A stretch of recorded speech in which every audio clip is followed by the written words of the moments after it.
Лисиня Симао, профессор факультета международных отношений Коимбрского университета, Португалия. Занимается исследованиями в Центре социальных исследований в этом же университете, изучением вопросов мира и безопасности с особым упором на ситуации на Южном Кавказе и в Центральной Азии. Работает над европейской внешней политикой. Автор многих научных публикаций. Лисиня Симао подготовила исследования для Министерства иностранных дел Великобритании, Европейского парламента и инициативы по миротворчеству. В настоящее время находится в Абхазии в рамках проекта по сотрудничеству между АГУ и Открытым университетом Брюсселя.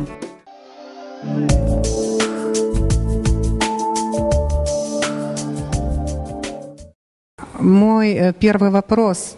Я хотела бы услышать ваше собственное мнение о целях евроинтеграции. Спасибо большое за вопрос. Я думаю, что первостепенная цель — это экономика. Это то, с чего начинался проект Европейского Союза. ЕС должен быть процветающим экономическим проектом и обеспечивать безопасность, стабильность и процветание для своих собственных граждан, а также быть локомотивом экономического роста для более обширного европейского пространства.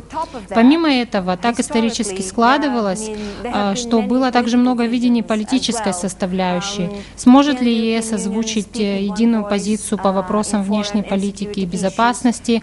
Сможет ли он выступать в качестве актора при разрешении конфликтов? Сможет ли он играть роль в разрешении более масштабных международных проблем, таких как изменение климата, проблемы миграции, продовольственная безопасность? И я думаю, что, скромно начавшись с экономического проекта, он перерастает в более политический. И мы, без сомнения, нуждаемся в ответственных и активных международных акторах. И я полагаю, что ЕС может стать таким ответственным международным актором и участвовать в разрешении этих проблем. А многие политики и эксперты считают, что главная цель восточной политики Евросоюза и в целом Запада — это чистейшая геополитика, это ослабление России. Вы с этим согласны?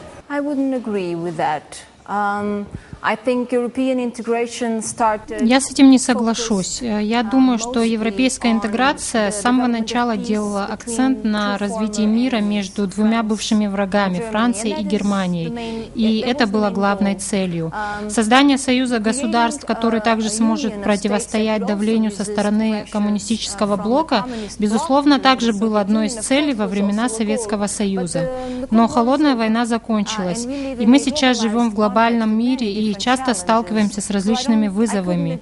Поэтому я не соглашусь, что Европейский Союз — это проект, цель которого как-то противостоять России. Я согласна, что не хватает интересных и креативных подходов к более основательному и конструктивному диалогу с Россией с обеих сторон. И нам необходимы такие интересные идеи. И какие бы проекты ни были у России для нее самой и ее соседей, они могут быть совместимы с тем, что создает ЕС. И это поможет всем, кто участвует в этом процессе. Но как взорвавшаяся бомба информация о том, что американские спецслужбы подслушивали все это время руководителей стран Евросоюза. Как вы думаете, это не трещина в отношениях между Евросоюзом и США? Я думаю, в связи с делом Сноудена, как его сейчас называют, возникает много вопросов относительно того, как наше правительство использует частную информацию. В этом случае речь идет о правительстве США, но я не думаю, что они единственные, кто занимается этим. Я думаю, многие из наших правительств использовали новые технологии, чтобы применять эту информацию для своих целей. Я надеюсь, что все это было прояснено, но это также проблема американских граждан, потому что США прослушивали не только европейских лидеров, но и своих собственных граждан. Я думаю, мы должны осознавать, какие последствия эти новые технологии могут иметь для частной жизни граждан, и как далеко могут зайти правительства в своем вмешательстве в наши жизни. Я думаю, это более значительная проблема, и я надеюсь, что США и Европа смогут дать такой ответ своим гражданам. То, что произошло в Вильнюсе, то, что Украина не подписала соглашение об ассоциации с Евросоюзом, это поражение Евросоюза на этом этапе? Я скажу следующее, и это типичная европейская точка зрения, что это потеря для Украины. Особенно из-за того, что ранее они предприняли некоторые важные шаги, чтобы подготовить страну к этому конкретному пути. И возврат к прежнему прежде всего нанесет ущерб самой Украине. Я думаю, что это также возможность пересмотреть, какие беспокойства украинское правительство испытывает в отношении этого конкретного соглашения. И также это вероятная возможность для ЕС и России на двустороннем уровне отреагировать на озабоченность Украины, что она может оказаться в противоречивом положении между двумя непримиримыми акторами. Я думаю, что должны прибыть экономисты, которые объяснят, являются ли таможенный союз и глубокое всестороннее соглашение о свободной торговле с ЕС несовместимыми. А я полагаю, что они во многом совместимы. И надо, чтобы граждане получали больше информации и не формировали свои мнения на основе мифов, чтобы мы знали, что именно происходит, и понимали, о чем пишут газеты. Наши телезрители с большим интересом ждут вашей лекции. Удачи вам!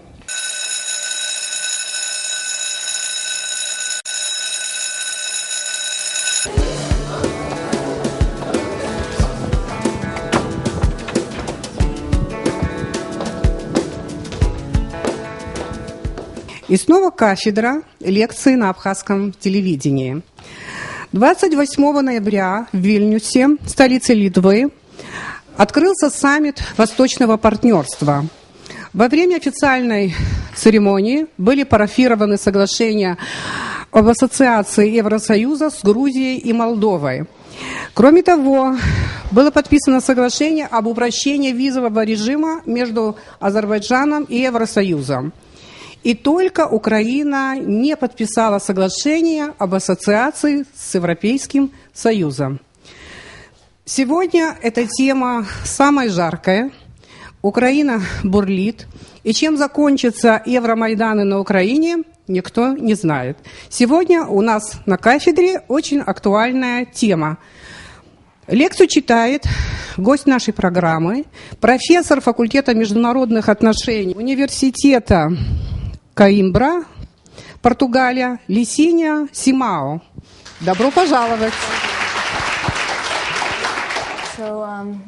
Уважаемые профессора, уважаемые студенты, уважаемые гости, в первую очередь я хотела бы поблагодарить Абхазский государственный университет, который принял меня и предоставил возможность в течение 2 последних недель прочитать краткий курс лекций на тему политики соседства и восточного партнерства Европейского Союза.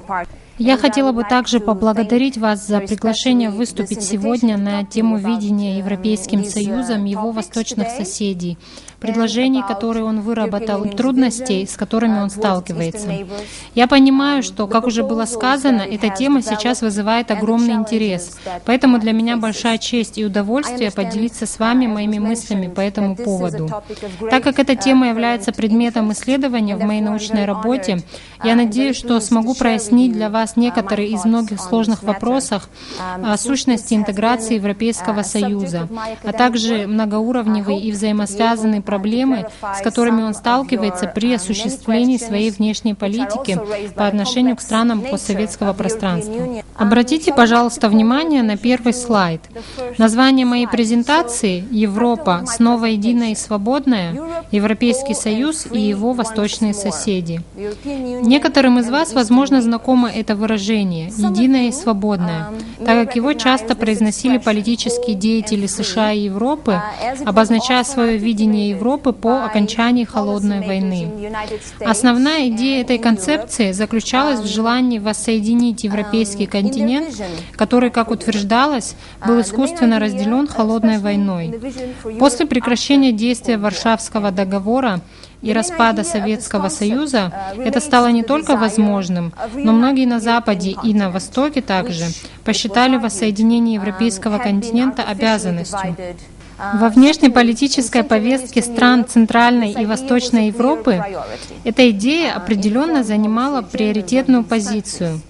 Таким образом, устранение разделительных линий на континенте повлекло за собой активную политику расширения евроатлантических институтов, прежде всего Европейского Союза, но также и НАТО.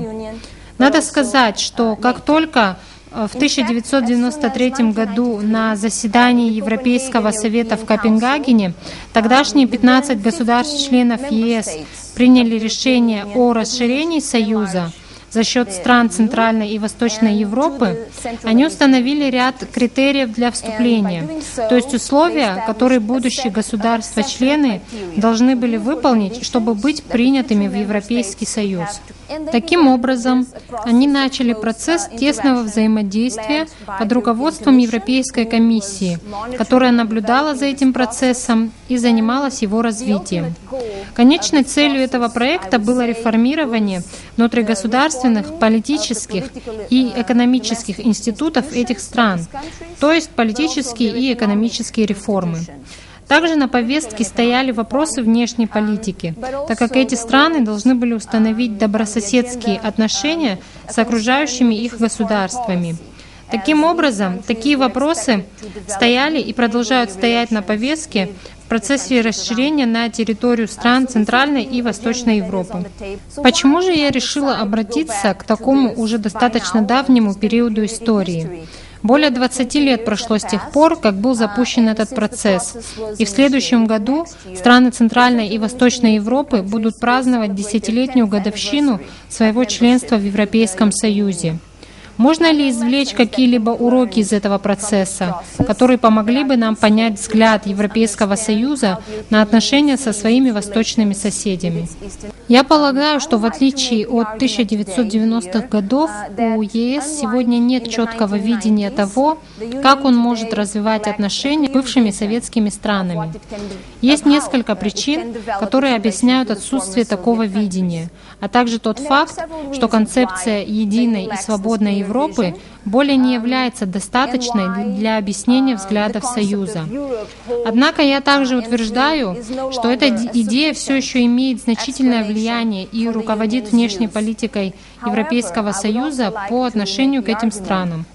Давайте рассмотрим, как эта концепция и это видение были переформулированы в рамках политики соседства, с какими вызовами они сталкиваются, а также какие вызовы выявились на саммите в Вильнюсе на прошлой неделе, учитывая то, что Украина приостановила участие в глубоком и всестороннем соглашении о свободной торговле и соглашении об ассоциации с Европейским Союзом, а Армения решила присоединиться к таможенному союзу с Россией, Белоруссией и Казахстаном вместо подписания глубокого и всестороннего соглашения о свободной торговле с ЕС.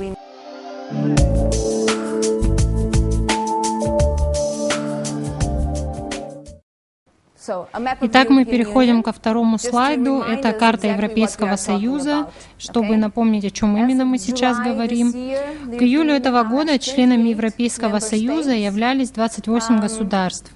За исключением Норвегии и Швейцарии, большинство западноевропейских стран входят в его состав. Затем, как вы знаете, существуют перспективы вступления для стран западной части Балканского полуострова. Хорватия стала первой, кто вошел в Европейский Союз из них. Далее идет Турция, также с перспективой вступления, хотя там существует множество проблем. Для оставшихся стран вокруг ЕС Европейский Союз и разработал эту политику соседства. Россия здесь занимает особую позицию. Так как Россия не захотела стать частью политики соседства, Европейский Союз и Россия разработали то, что они называют стратегическим партнерством на основе 4 дорожных карт. Таким образом, они установили для своих взаимоотношений особые рамки, отличающиеся от отношений с остальными странами. А далее странами, входящими в политику соседства на Востоке, являются Украина, Беларусь и Молдова, а также Армения, Грузия и Азербайджан на Южном Кавказе. А на юге — это страны Северной Африки и Ближнего Востока. Это достаточно обширная группа очень разных стран, объединяемых в рамках единой стратегии развития более тесных отношений между Европейским Союзом и его соседями. В ходе подготовки к расширению ЕС в 2004 году европейские страны и институты ЕС, как, например, Европейская комиссия, которая была активно вовлечена в этот процесс, более всего были обеспокоены тем, как ЕС сможет принять, включить в себя эти 10 новых государств-членов. Румыния и Болгария вошли в состав ЕС в 2007 году, и, как я уже говорила, западно-балканские страны и Турция находятся на стадии подготовки к вступлению. Серьезную озабоченность вызывало то, как это расширение повлияет на Европейский Союз и его институты. Сможет ли Союз по-прежнему принимать решения по многим комплексным и расширяющимся сферам европейской интеграции? Сможет ли он занимать единую позицию по вопросам внешней политики и безопасности? Сможет ли он выработать единый подход к определению европейского проекта? И что не менее важно, хватит ли у него финансовых ресурсов и экономического динамизма, необходимых для поддержки социально-экономического развития новых стран-членов? Было решено, что цена отказа от расширения за счет этих стран будет значительно выше той цены, которую придется заплатить за расширение. Это решение можно также рассматривать как нормативный взгляд на расширение, так как политика обеспечения безопасности Европы была более значимой, чем все сопутствующие ей опасения и риски. В результате расширение считается самой успешной составляющей внешней политики Европейского Союза и рассматривается в качестве фундаментального подхода к вопросу обеспечения безопасности в Европе путем трансформации соседних обществ по образу ЕС и разработки более предсказуемых отношений и стабильной динамики в контексте взаимоотношений с соседями. Также хочу подчеркнуть, что поддержка США и НАТО имела существенное значение для успеха политики расширения ЕС, так как администрация США одна за другой рассматривали включение Центральной и Восточной Европы в евроатлантические институты в качестве наилучшей политики, способствующей безопасности в Европе и содействующей уменьшению влияния России в регионе. Обстановка в 1990-х годах также была благоприятной, так как это были годы экономического роста в Европе, а также уровень поддержки европейской интеграции внутри этих стран был достаточно высоким, а в странах с недемократическим режимом население оказывало давление, требуя демократизации, что способствовало включению этих стран в ЕС и НАТО. Наконец, еще одним важным фактором стало то, что Россия в 1990-е годы занималась решением проблем своей внутренней нестабильности и на тот момент не могла предотвратить полной интеграции этих стран в евроатлантические структуры. По мере того, как приближалось расширение ЕС, обеспокоенность его негативным влиянием на соседние страны и отсутствие стратегии по отношению к бывшим советским республикам стали частью мышления ЕС. Самыми активными среди тех, кто выступал за необходимость выработки новой политики Европейского Союза по отношению к этим странам, были новые государства-члены, включая страны Прибалтики, Польшу, Чешскую Республику, а затем и Румынию. Этими государствами озвучивались как минимум две основные проблемы.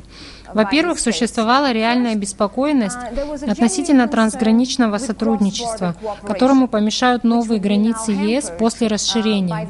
Например, на границе Польши и Украины традиционно существовала облегченная процедура пересечения границы, а теперь людям пришлось бы обращаться за новыми визами, и визовый контроль был бы ужесточен. Это также привело бы к изменению торговых приоритетов, так как теперь торговля Польши стала бы гораздо более интенсивной с другими европейскими странами. И надо учитывать, как это, например, отразилось бы на экономиках Украины и Беларуси. Простые люди в своей повседневной жизни почувствуют изменения в процессе трансграничного взаимодействия после этого расширения. И это серьезно беспокоило новые страны-члены, которые хотели, чтобы ЕС выработала политику для сведения к минимуму этих негативных последствий. Второй причиной, вызывающей обеспокоенность, была переоценка влияния России на страны ближнего зарубежья при президенте Владимире Путине. Страны Прибалтики были обеспокоены, что без стратегии ЕС по отношению к Украине и Грузии, особенно после так называемых цветных революций, Европейский Союз не сумеет закрепить свою стратегическую позицию в качестве значимого в контексте безопасности актора в регионе.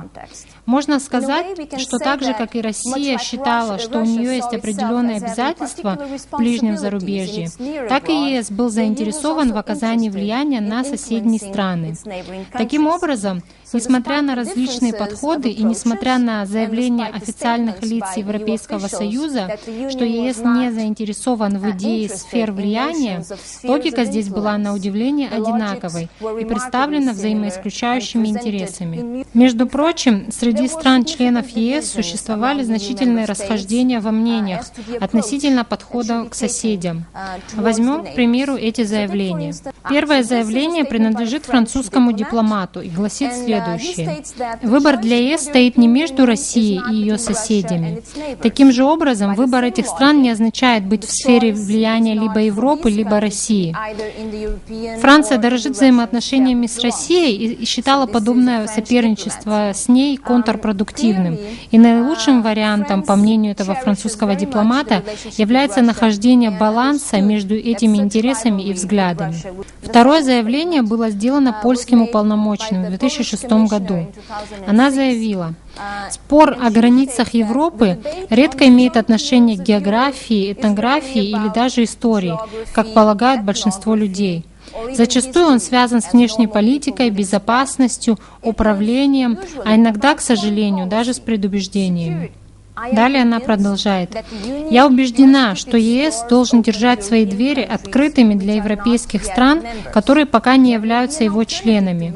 Конечно, возможно существование альтернативы членству, которая удовлетворит некоторые из этих государств, но исключение некоторых стран путем начертания искусственных границ Европы приведет лишь к разочарованию и проблемам в будущем. Я едва ли рискну упомянуть слово «Ялта» в данном контексте.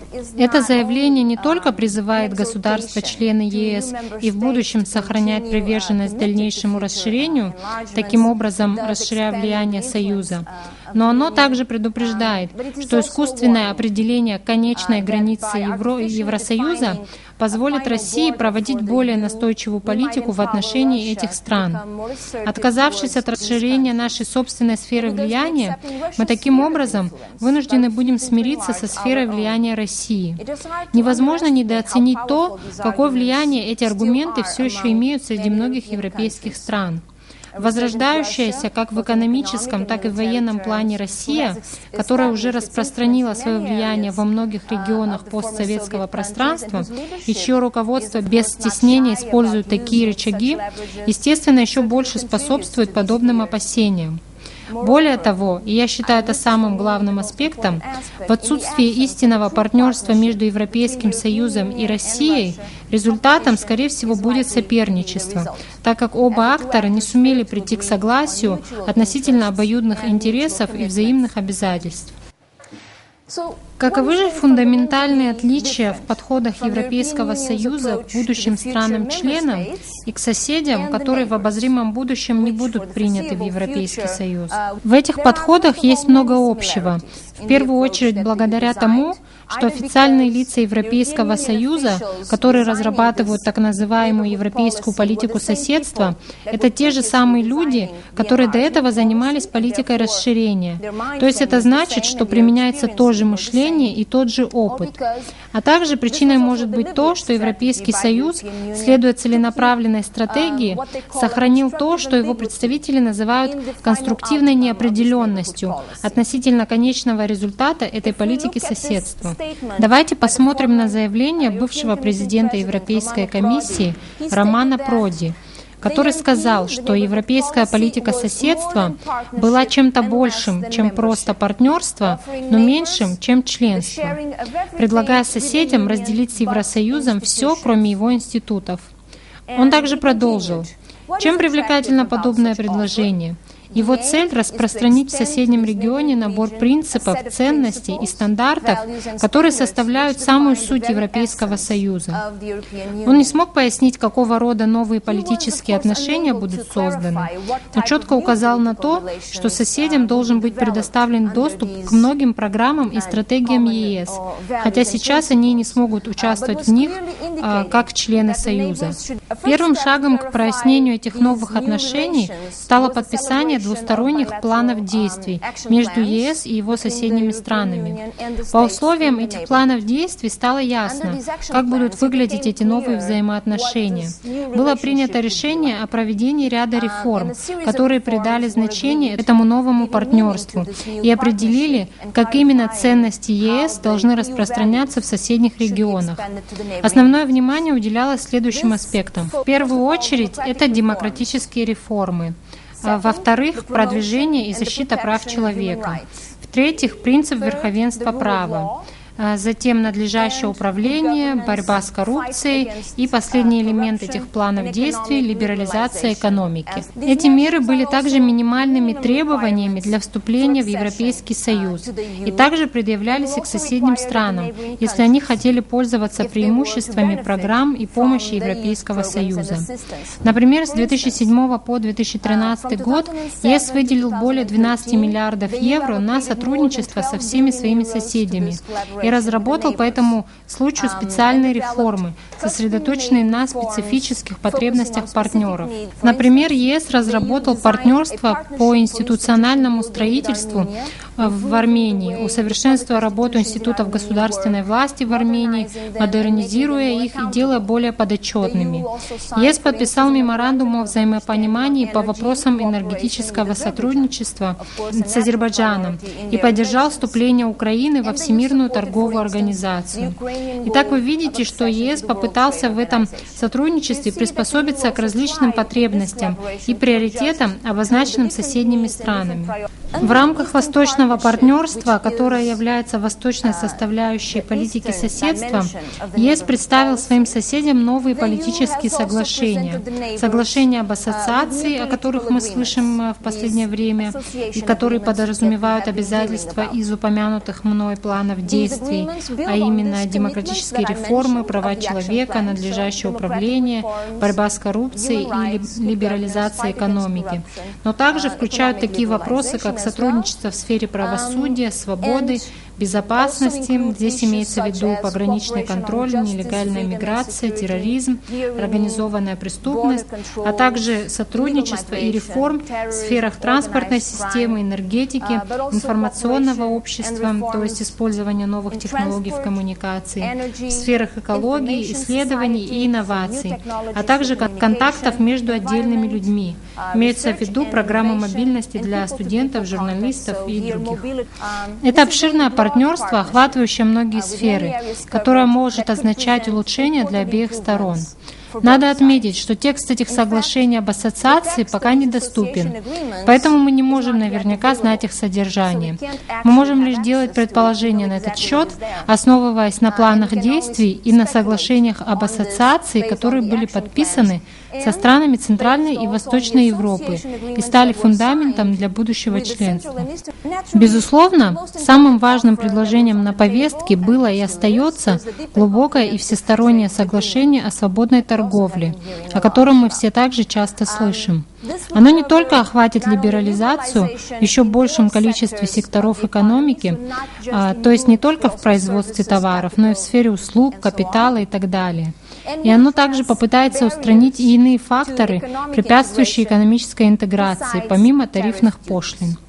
Таким образом, речь идет о реальном предложении, означающем возможность получить доступ к динамичному и богатому рынку Европейского Союза, который, несмотря на переживаемые нами трудности и экономический кризис, все еще является одним из самых интересных и привлекательных для производителей.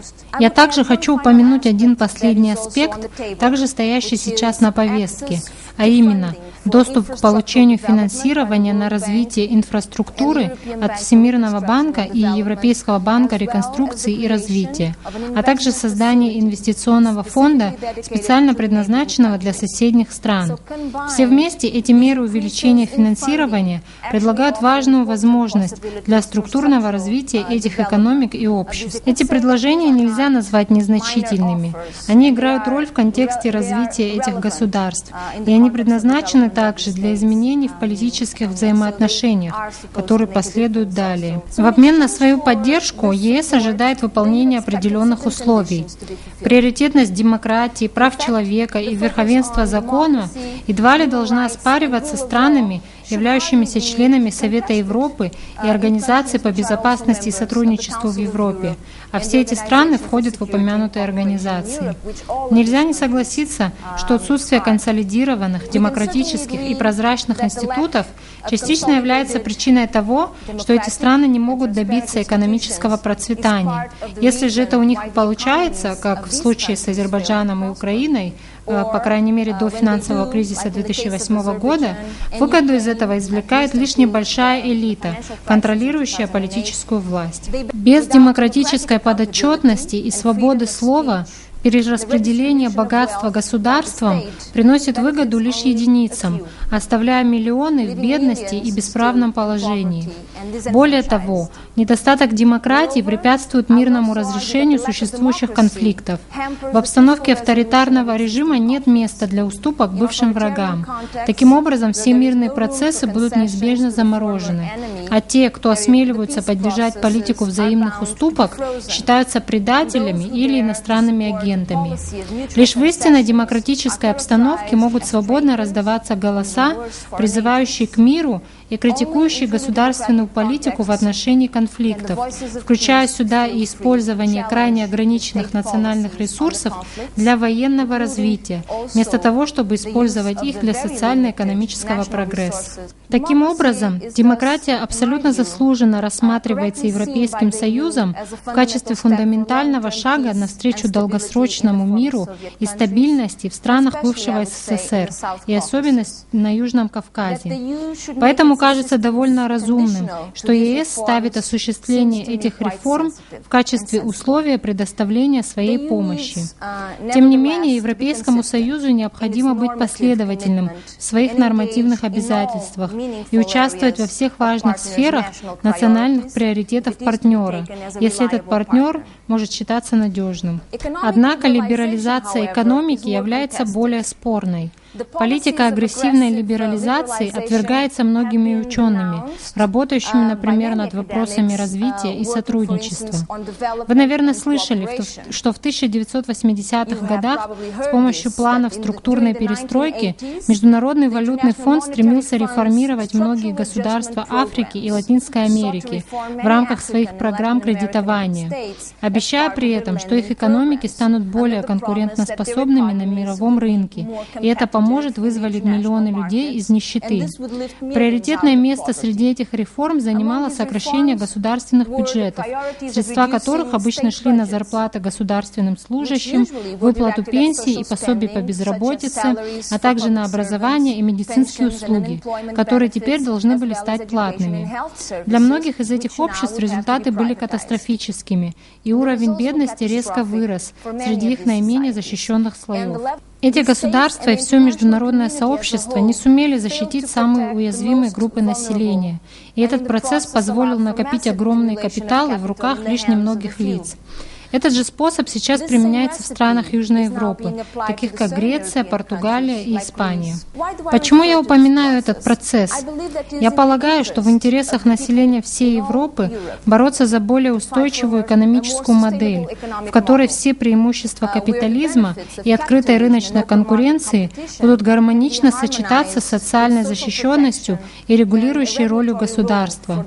Таким и был европейский взгляд на капитализм, который лишь постепенно был разбавлен более неолиберальными взглядами.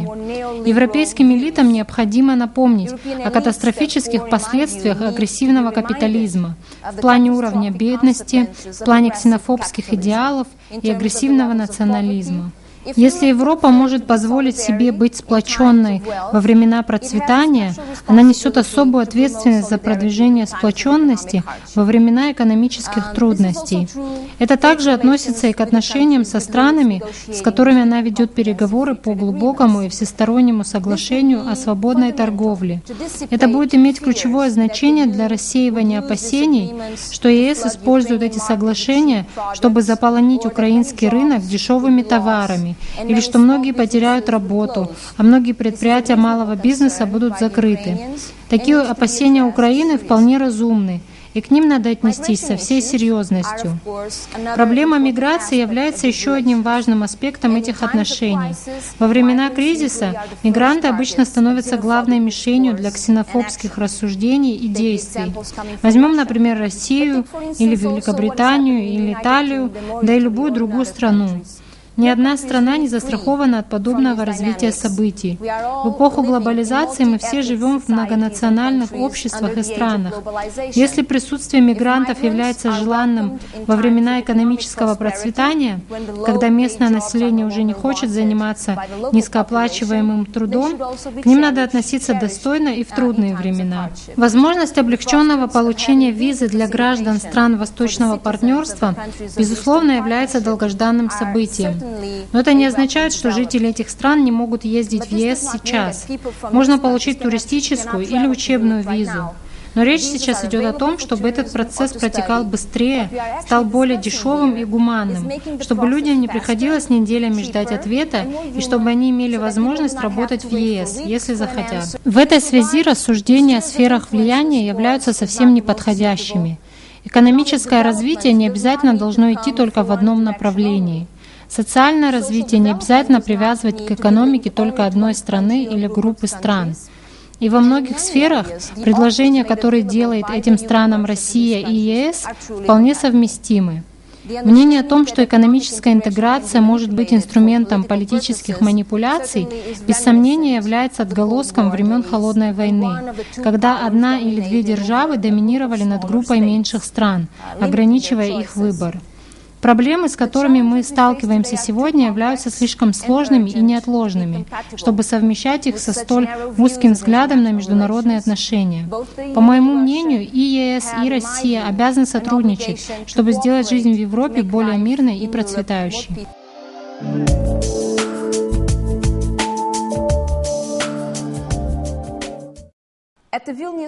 На саммите в Вильнюсе стало очевидным, что ЕС не сумел убедить своих партнеров по восточному соседству, что предлагаемый им проект был намного лучше предложения России. Более того, он не сумел продемонстрировать, как эти два проекта могли бы стать взаимовыгодными. Но, как вы знаете, чтобы станцевать танго, нужны двое, а значит, у другой стороны должен быть такой же подход. Как мы наблюдали последние дни в Украине, многие люди в стране полагают, что решение президента Януковича лишило их права выбора. В действительности надо спросить, в чьих интересах это решение было принято, какие последствия для Украины оно будет иметь как в краткосрочной, так и в долгосрочной перспективе. Независимо от того, что произойдет в Украине в ближайшие дни, ЕС необходимо переосмыслить свой подход к соседям. Как в отсутствии перспектив членства, а продолжая расширяться, ЕС рискует превратиться всего лишь в общий рынок, как сможет внешняя политика Евросоюза по-прежнему предоставлять выгодные условия для своих соседей и партнеров? Как он сможет действовать совместно с Россией для решения некоторых проблем этих стран? Разрешение конфликтов, безусловно, является самой главной из этих проблем. Игнорирование негативных последствий конфликтов либо использование их в политических целях, по моему мнению, является аморальной внешней политикой, неэтичной и безразличной к последствиям, которые это будет иметь для людей. Никого не должен устраивать статус-кво. Я считаю, что ЕС должен быть либо более последовательным, решительным и ответственным, либо более реалистичным и прагматичным, осознающим предел своих действий и избегающим конфликтов и разногласий, которые он не может или не хочет разрешать. Лично я полагаю, что Европа все еще играет роль и может способствовать позитивным изменениям в международных отношениях. Я надеюсь, что европейские лидеры могут стать более решительными в своих взаимоотношениях с восточными партнерами, включая все общества на Южном Кавказе.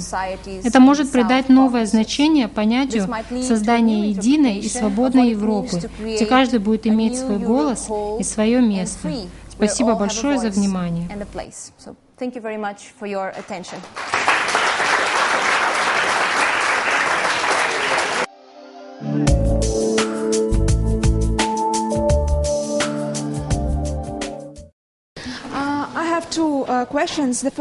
У меня два вопроса. Первый вопрос о Соединенных Штатах. Какая выгода заключалась в поддержке Соединенными Штатами создания ЕС? И второй вопрос о Греции. Как Европейский Союз может помочь Греции выйти из той ситуации, в которой она сегодня находится? Спасибо. Если я правильно поняла первый вопрос, вы интересовались, какую выгоду извлекли Соединенные Штаты, помогая ЕС. Я думаю, этот вопрос был вызван вступительной частью моей презентации, где говорилось о том, как США были вовлечены в дела Европы после Холодной войны и как они поддержали расширение Европейского Союза и НАТО. Существует естественная взаимосвязь, если можно так сказать, или точнее тесные политические взаимоотношения между Соединенными Штатами и Европой. Можно предположить, что эти взаимоотношения вызваны разделяемыми обеими сторонами ценностями или общими взглядами на мир. Можно также сказать, что они вызваны стратегическим партнерством, приносящим выгоду обеим сторонам. Кстати, сейчас они ведут переговоры о новом соглашении о свободной торговле между Соединенными Штатами и ЕС, которое еще более укрепит их партнерство. Таким образом, я полагаю, что объединение и стабилизация Европы всегда были приоритетом для США. По крайней мере, европейцам нравится так думать, и они надеются, что так и будет в дальнейшем. Мы можем, например, обратить внимание на то, что Соединенные Штаты были активно вовлечены в разрешение конфликтов на Балканах в 90-х годах, так как европейцы не могли ни разрешить, ни остановить эти конфликты. И присутствие там США имело большое значение. Мы также знаем, что поддержка Соединенными Штатами расширения Европейского Союза была очень важна. Я думаю, что ЕС и его страны-члены все еще рассматривают США как одну из сверхдержав. Соединенные Штаты все еще являются самым влиятельным военным актором в мире. Они являются ключевой мировой экономикой, и поддержка политики ЕС со стороны такой крупной державы играет большую роль. Что касается США, я полагаю, что сохранение стабильности, мира и процветания в Европе отвечает их интересам, так как они являются естественными партнерами. Что касается Греции. Греция, к сожалению, переживает очень трудные времена. Я уже говорила о подобных ограниченных экономических проектах и подходах, которые нуждаются в пересмотре. Я думаю, что эти ограничительные меры, которые навязываются стране в обмен на экономическую помощь, во многом разрушают социальную сферу этой страны. И Греция сейчас находится именно в таком положении. Мы также наблюдаем в Греции подъем националистических, фашистских режимов и движений. И лично меня это очень беспокоит, так как мы должны бороться с такими тенденциями всегда, когда сталкиваемся с ними. И это вызвано плохими экономическими условиями, в которых страна живет сейчас. Вы в основном описали преимущества нахождения в составе Европейского Союза. Но, как мы знаем, внутри самого Союза существуют проблемы. И есть мнение, что в ближайшем будущем Европейский Союз постигнет участь Советского Союза. Я хотела бы знать ваше мнение по данному вопросу, а также как бы вы могли описать будущее Европейского Союза. Это, без сомнения, сложный вопрос. Мне кажется, я тоже очень критично обрисовала Европейский Союз, подчеркнув трудности нахождения в таком союзе. Так что я не думаю, что сконцентрировалась лишь на преимуществах. Как же может ЕС преодолеть этот кризис, не утратив своего смысла и цели? Я могу сказать, что около 2 лет назад в Европе мы тоже размышляли, переживет ли ЕС этот кризис. Я, работая в сфере европеистики, задумывалась о поиске новой работы. Но я полагаю, что теперь мы вне опасности. Я считаю, что Европа возвращается на путь экономического восстановления. Были проведены некоторые интересные и важные политические реформы, которые были необходимы. В основном это касается экономического управления ЕС, которая теперь в большей степени формируется на европейском уровне. Меня больше беспокоит политическая составляющая или политический проект, так как мы часто становимся свидетелями политических манипуляций со стороны политиков внутри стран-членов по поводу кризиса. Эти политики обвиняют ЕС во всех проблемах своих стран. Мы знаем такую стратегию. Конечно, граждане слышат, что все плохое происходит по вине Брюсселя, но зачастую мы забываем, что многие хорошие вещи тоже происходят благодаря Брюсселю. Я считаю, что люди должны быть более осведомлены о том, как функционирует Европейский Союз. Граждане ЕС должны принимать более активное демократическое участие в жизни Европейского Союза. Европа должна вернуться к своим фундаментальным принципам — демократии, правам человека и верховенству закона, и быть последовательной во внутреннем применении этих принципов. Я думаю, этого будет достаточно. То есть я не думаю, что у Европы будет такой же исход, как у Советского Союза. Как вы считаете, почему Абхазия интересна Европейскому Союзу? Мне как раз задавали такой же вопрос вчера. Я думаю, нужно наоборот спросить, каков интерес для Абхазии представляет Европейский Союз. И я готова объяснить, почему этот вопрос более существенный. Если вы посмотрите на международную систему, вы увидите множество крупных государств и держав, а также множество малых государств и территорий, которые по той или иной причине нуждаются в каких-либо изменениях в своем положении. Чтобы привлечь внимание крупных держав, вы должны иметь какое-либо значение для них. Например, потому что вы важны для их энергетической безопасности, потому что вы важны для экономического развития, потому что вы представляете собой какую-либо угрозу или потому что вы стратегический партнер. Я не думаю, что на данный момент Абхазия обладает какой-либо из вышеперечисленных характеристик по отношению к ЕС. Но говоря так, я все же считаю, что существует множество сфер, в которых ЕС должен быть вовлечен. Я упоминала в своей речи, что игнорирование конфликтов, существующих вокруг нас, является, по моему мнению, неэтичной внешней политикой, так же как неэтично использовать их в политических целях. Так что я думаю, что у ЕС есть нормативное обязательство быть вовлеченным, но я думаю, что гораздо важнее для самих абхазов определить, чего они хотят от ЕС, и прямо сказать об этом в лицо Евросоюзу, и также найти способы для сотрудничества. Я думаю, было бы проще, если бы инициатива исходила от этой стороны. Но это лучший ответ, который я могу вам дать. Надеюсь, вы удовлетворены. Ввиду недавних событий в Украине и готовности ЕС в дальнейшем сотрудничать с этой страной, британский премьер-министр сделал заявление о том, что их беспокоит такая новая Европа, и существует вероятность того, что Соединенное Королевство покинет Европейский Союз. Что же представляет собой эта новая Европа? Изменила ли она свои приоритеты с момента создания? И реальна ли возможность того, что Соединенное Королевство выйдет из состава ЕС? Спасибо. Собирается ли Соединенное Королевство покинуть Европейский Союз? Некоторые люди скажут: да, пожалуйста, пусть выходят поскорее. Тогда мы, наконец, сможем продолжить осуществление политического проекта по углублению интеграции, к которой мы стремимся и которую они отвергают. Такое мнение будет, скорее всего, у французов, у которых свое особое видение возможного пути развития ЕС. Другие спросят, каким же политическим актором Евросоюз будет без Соединенного Королевства. Оно является важнейшей военной державой, важнейшим международным игроком, а также важнейшим финансовым игроком. Как бы то ни было, я считаю, что есть различные возможности, как с Соединенным Королевством, так и без него. Так что я не думаю, что Европейский Союз прекратит свое существование, если Соединенное Королевство решит покинуть его. В то же время я не думаю, что Соединенное Королевство собирается куда-либо уходить. Соединенное Королевство являлось одним из главных противников более глубокого сотрудничества в области обороны, блокируя эту инициативу. Думаю, Соединенное Королевство также переживает очень серьезный экономический кризис, и оно упорно не желает реагировать на этот кризис в европейском контексте. Мы наблюдали последствия этого кризиса в речи, направленной против мигрантов, которую я целиком и полностью отвергаю. Я не думаю, что она отражает взгляд Европы на мигрантов. Это всего лишь взгляд меньшинства внутри Соединенного Королевства. Многие другие активно выражают свое крайнее недовольство этой политикой. Мы наблюдали это также в нежелании участвовать в разрабатываемых Евросоюзом новых структурах управления. Например, Соединенное Королевство не участвует в недавнем межправительственном договоре, который подписал Европейский Союз. Так собираются ли они выйти из ЕС? Может, да, а может и нет, мы не знаем. Может, с приходом нового руководства появится и новое мышление. Этого мы также не знаем. И я сегодня также упоминала, что Украина — это определенно не Румыния. Между этими странами существует очень много различий.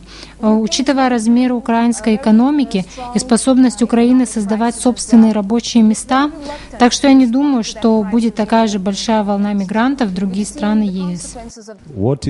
Какой лучший способ для нашего независимого абхазского государства попасть в повестку ЕС и обратить на себя внимание, ведь, возможно, возможно, тогда отношение Евросоюза к нам изменится. Вы правы, я уже говорила, что если хотите внимания ЕС, вы должны говорить о том, что вам нужно, сообщать другим о своих проблемах и о том, как они могут помочь вам. Я думаю, что если начинать с вопроса признания, это будет проблематично, так как это создаст много проблем для самой Европы, проблем, которые она не готова решать.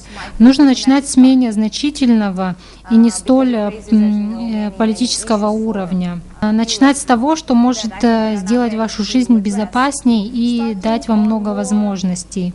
Мы, например, можем осуществлять проекты в области образования. Они не нуждаются в признании на политическом уровне. Нужна лишь добрая воля и открытость для диалога. Я сама прибыла сюда в рамках подобного интересного проекта. Также улучшение уровня здоровья населения, улучшение качества воды, снижение уровня преступности. Есть много вещей, которые могут повысить безопасность людей, при этом не подрывая безопасности государства.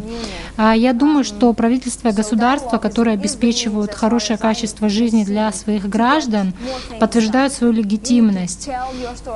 То есть, если начать сотрудничать с ЕС на таком малом уровне, это улучшит ваши жизни и позволит ЕС узнать больше о ваших потребностях и проблемах, понять, что Абхазия может являться надежным партнером, с кем ЕС сможет работать, и это лишь принесет пользу в будущем.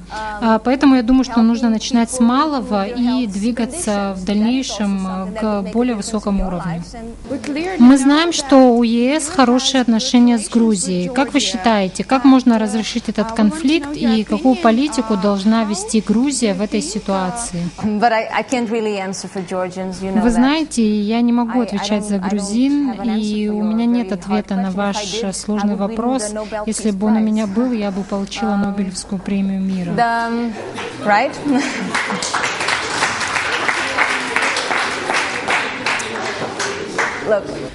Я думаю, что единственным позитивным началом является диалог, так как только с помощью диалога можно достигнуть мира и предотвратить войну. Вот все, что я могу сказать. В любой ситуации диалог всегда лучше отсутствия общения. Насколько самостоятелен Евросоюз в отношениях с Соединенными Штатами Америки? Я думаю, европейцы рассматривают США в качестве партнера, и между ними существует диалог. И во многих областях, особенно связанных с военными вопросами, они не являются полностью независимыми, они зависят от Соединенных Штатов. Я думаю, они пытаются иметь общие цели, вместо того, чтобы идти против США, так как они понимают, что, идя против США, подвергают себя различным рискам. Но есть случаи, когда Европа идет по другому пути, чем Соединенные Штаты, как, например, в случае с Ираком в 2003 году.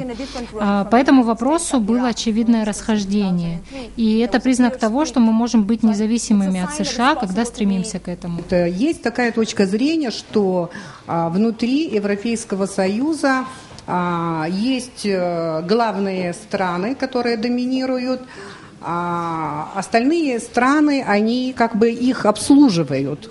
Вы согласны с такой точкой зрения? Да, действительно, есть главные игроки. Политика Европейского Союза не лишена черт политики с позиции силы. Так что внутри ЕС существуют различия между государствами, между их силовым потенциалом. Но я думаю, что есть много примеров, где малые страны не обслуживают интересы более крупных стран и даже создают коалиции против таких более крупных стран. Поэтому я не уверена, что тут можно обобщать, ответив, что да, они всегда обслуживают интересы больших стран. Как я сказала, часто малые страны просто создают коалиции, чтобы противостоять интересам стран более крупных. Есть и такая точка зрения, что для Европы страны бывшего СССР, там, где традиционные интересы России, и Запад пытается использовать как рынок сбыта. Я хочу привести пример Игналинской электростанции Лидвей в 1991 году. Многие противники евроинтеграции ссылаются и на этот факт, и таких фактов очень много. Look, I've mentioned this in my Я presentation. упоминала это в своей презентации, что ЕС должен обозначить четкую позицию по данному вопросу. И если такой проект подразумевает агрессивный капитализм, чтобы прийти и заполонить эти рынки дешевыми товарами, то такой проект не отвечает ничьим интересам. Потому что в долгосрочной перспективе это приведет к высокому уровню безработицы и социальным проблемам. Я не знаю, так ли обстоит дело или нет. Я думаю, что предложение ЕС содержит гораздо больше, чем только это. Ну, извините, если четверть населения Литвы оказалась вне Родины, вне Литвы, после того, как Литва вошла в Евросоюз, разве нет из-за безработицы и миграции? Она уже есть. Этого я не знаю, я не могу ответить на этот вопрос, но чтобы закончить мой предыдущий ответ, я хочу сказать следующее. Я считаю, что это также зависит от правительств этих государств. Они ведут переговоры по этому глубокому и всестороннему соглашению о свободной торговле, а я имею в виду постсоветские страны, и они должны позаботиться о том, чтобы этих угроз не произошло и чтобы их население понимало это. Все-таки евроинтеграция – это экономическая модель или геополитический проект? Изначально это экономический проект, но он может стать и геополитическим проектом или своего рода моделью.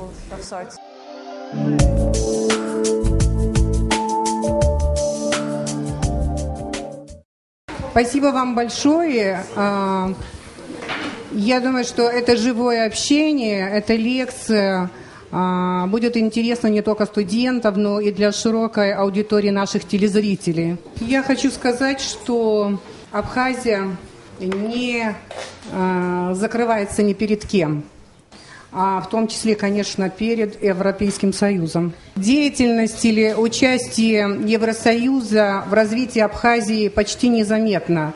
Хорошо заметно, конечно, влияние и помощь, которая идет со стороны Российской Федерации. Что будет с этим миром дальше, трудно сказать. Вполне возможно, что продолжится европейская интеграция, или, может быть, я бы это назвала бы евроатлантическая интеграция. В свое время, кстати говоря, де Голль считал необходимой как раз-таки евразийскую интеграцию. И я думаю, что во всем мире есть люди, которые поддерживают эту точку зрения. Но будет евразийская интеграция или не будет ее, во многом это зависит, конечно, от того, что будет с Россией. Если Россия сможет восстановить свою былую мощь, евразийская интеграция вполне реальный проект.